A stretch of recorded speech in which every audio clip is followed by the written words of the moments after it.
later this month. Teams reporting to their home cities. No bubble per se, but they will work in their home cities and they will play games ostensibly in cities without games.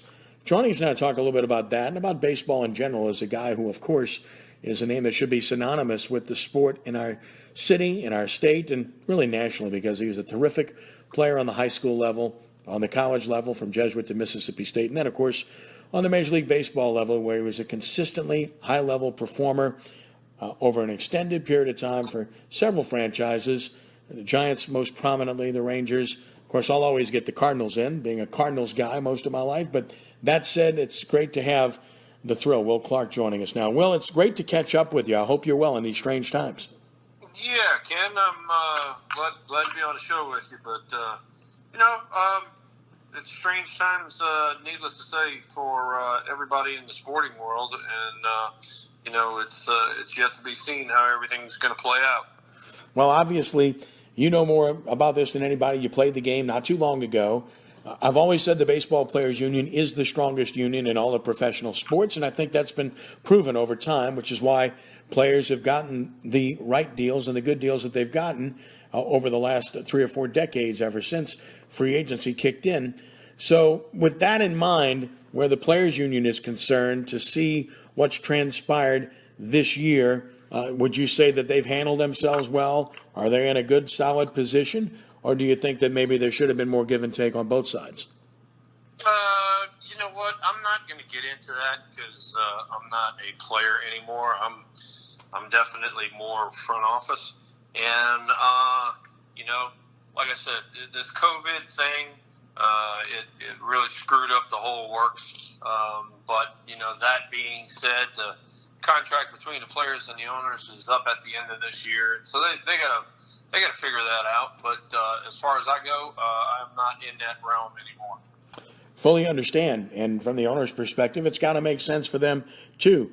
The 60 games, in your mind, is that a doable thing? Is that a good thing? Is it a satisfactory thing? How do you view the 60-game season? You know what? Just getting the guys out on the field, even if it's for just a little bit, is going to be a definite positive. Whether it's 60 or whatever it might be, it's a different story. Back in our day, we played doubleheaders. So, if you really wanted to, bump up the number of games, you could play doubleheaders. But, the modern player, I don't think they're into that near as much. And so we'll see what we can get out the last few months of the season here. When you look at the 60-game schedule, it really kind of skews things in terms of who gets an advantage or not. 162 games, the best teams win, by and large, because it's such a long season and you got such a great sample size, and teams separate themselves because of how good they are, primarily pitching and defense and enough hitting. But in a 60-game season, does that skew things and change it to where you might have an unusual champion, maybe a team that nobody expected or a team that might not have been considered one of the top 4 or 5 teams talent-wise? Well, just look at baseball in general. Look how many, teams, come out of the chute and they're, just on fire in April and May, and then they peter out over the course of the season. Everybody catches up to them. And vice versa. Look at the teams that start out slow and then, at the end of the season they turn it on and make a playoff run.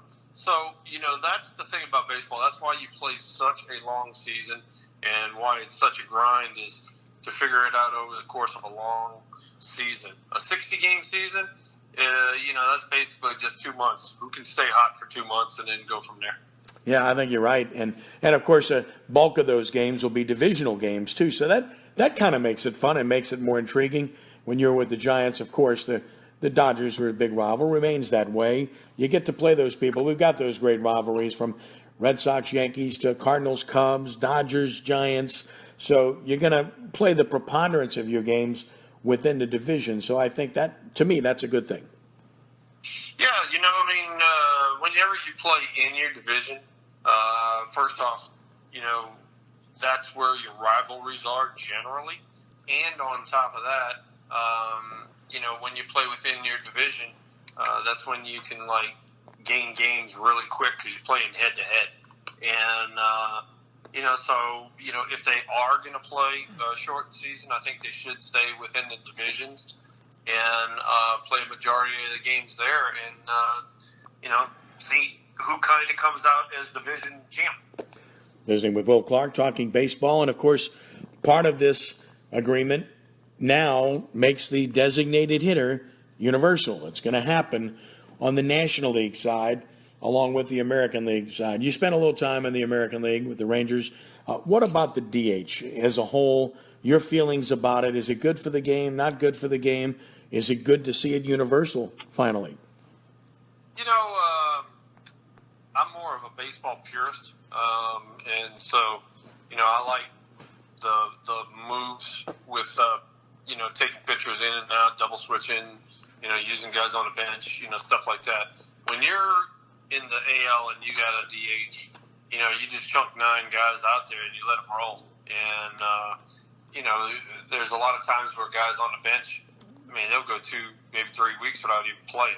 And so, the DH has its positives in that, you get another hitter in the lineup, but also, it takes a lot of the strategy out of the game. I'm with you. I've always been on the side of not using the DH, but I have also been an advocate of it. It really, whatever they do should be universal, because it's kind of ridiculous right now where you go into an American League park and you play one way, you go into a National League park, you play the other way with interleague play, and then, of course, in the World Series as well. So, to me, from the sports perspective, I've always believed that it would be better to be uniform. Yep. I agree. If you're going to make rules up, just, everybody should abide by the same rules. And, like I said, I'm more of a baseball purist. I've played in the NL and the AL. It's more interesting when you watch an NL game and, you see, all right, we got to make this move, and then the pitcher comes in, and you got to move this hitter down to the 9 slot and the pitcher up to number 1. Yeah, stuff like that. So, like I said, I'm more into that area of the game. I enjoyed that area of the game more than the AL. Just go out there and slug it. But hey, it is what it is. Yeah, and you played with the Rangers and the Orioles, 2 great hitters' parks. So those scores could add up in a hurry in those ballparks. And you had to play a Candlestick, which was tough, obviously, and even at the Old Bush, which was a legitimate tough park to hit in as well. So totally different animal with ballparks and the way the game plays. Now you have the other rule that they add on to what happens in extra innings with placing a runner at second base to start extra innings. And again, since I know the answer, because I'm like you, I'm a purist, I don't like it. Your thoughts? I don't like it. I get why they're doing it. They're trying to speed things up. But I saw that, starting to run on second base in minor leagues and stuff like that. So I've seen it already. And, you get a good major league team and it just, bunt a guy over and get a sac fly. You could have long, extra inning games just doing that in the major leagues too. So, it's interesting. But, to get off on another subject, everybody's always trying to speed up the game. But, what happens is the game's always going to be 3 hours. And so if you try to speed up the game, well, what's going to happen is you're going to start sticking more commercials in there. And, I get why they're trying to do that stuff. So. Yeah, I watch what's happened over the last few years with putting the clock in, which has almost been a farce, and then the visits to the mound, which, of course, have been regulated too. So, yeah, they try to speed up the game, but the game is the game, and that's part of the beauty of the game too. And the American League obviously is going to play longer games by nature. It's just the nature. And I've always been a National League guy. I got nothing against the American League, which has been better in recent years, but I definitely like the National League game a little bit better. Visiting with Will Clark and talking baseball. And, Will, we saw the documentary most recently on McGwire and Sosa, found it to be intriguing. You were there. You know everything because you played the game at that time, and you did everything on the up and up and accumulated tremendous numbers and played great. And we all know about that era and what transpired. And I thought it was intriguing. There were a few things I learned that I didn't know, most of what I did know already. But I've always said this, and I welcome, obviously, your opinion and respect it completely. From a purely outsider perspective, the only guy of that bunch that I had, any real respect for was McGwire, because he's the only one that spoke up and basically admitted what was going on and what he did, whereas others denied. You played against these guys. You saw what was happening. What's your take? Did you see the documentary, first of all? What's your take on that whole era? You know what? I did not see the documentary. I was playing at that time, so I witnessed it kind of firsthand. I did not see the documentary. The rest of it is kind of history. Everybody knows what was going on. It's no freaking secret. There are a lot of guys that you don't know that were doing it, and that's just the way it was back then. It was actually, there was no law against it. It was legal, and not until Canseco came out in his book did that change. So the guys took advantage of what they took advantage of at the time.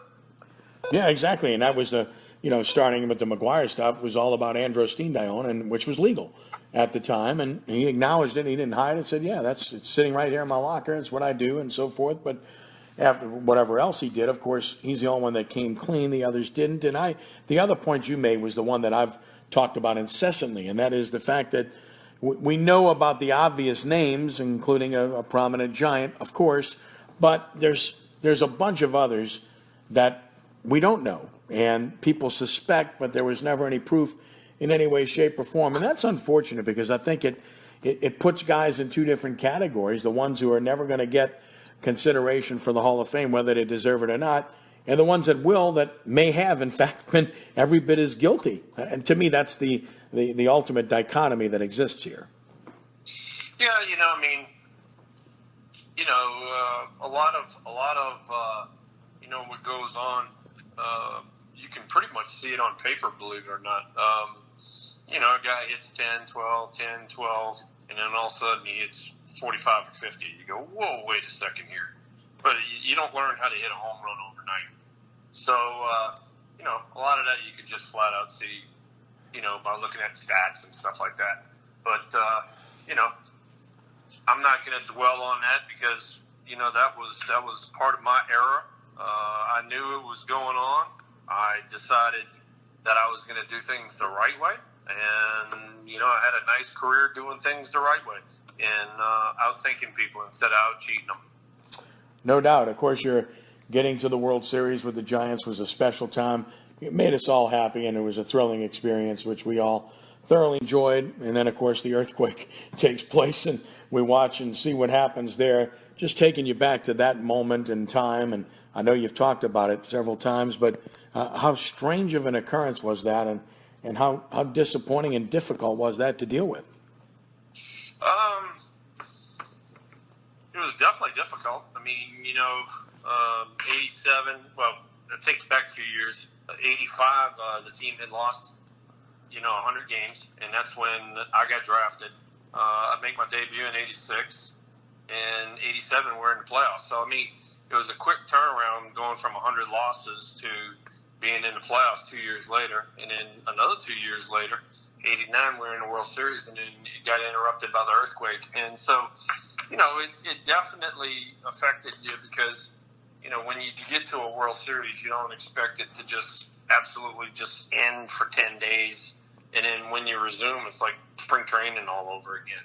So, it definitely took a lot of the luster out of the World Series. And, I made it back to quite a few playoffs after that, but never did make it back to the World Series. So, when the Giants won in 2010, 2012, 2014, I made sure I was there for all of those.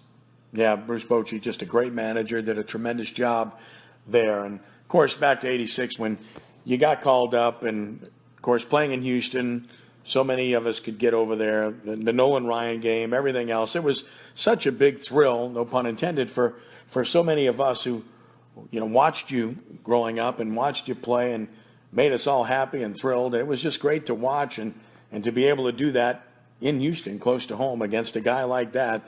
That was very special. Yeah, I had the whole family there and all that. it was pretty unbelievable to be able to do it in front of your family and friends. When you go up to home plate, against a guy like that in your debut, there are so many things going through your brain and so many things, emotions running through your body. And, to get up there and just flip that switch and get in that, competitive mode, it's a little tough to do. But, it was one of those situations where over my career, I was able to do that quite a bit. And, you try to teach that to some of the younger players now. So when I go around, not only the major leagues, but when I go around the minor leagues with the Giants, I try to talk to some of these guys about, getting up in those pressure situations and how you go about, focusing and getting the job done. No doubt. It was an absolute great time to remember and watch, and everybody in the greater New Orleans area couldn't have been happier visiting with Will Clark for a few more minutes. Will, Jesuit High School, obviously it all started there after playground, of course, but to see Jesuit still being good in baseball, to watch what's happened and go back to your time there in the late 70s and beginning the 1980s with the kind of talent they had at that particular time when they won the state championship in 80. I think, if I'm not mistaken, I want to say it was like 7 of the 9 starters all signed to play at the next level and, beat Rummel, and Rummel had a great program too. Those were special times, and I know they were for you, and they remain that way. It was a great time, and I'm sure you really enjoyed your time playing for them and playing in that Catholic League. I did. I had come from, Nord playground ball, and then I kind of graduated to Babe Ruth over there with Furman Sims, who recently passed. And I learned a lot of baseball there, and then, went into high school and really was just trying to make, JV team, and wound up making the varsity. And then guy in front of me got hurt, and so I started as a sophomore. And they had won, Jesuit had won the year before.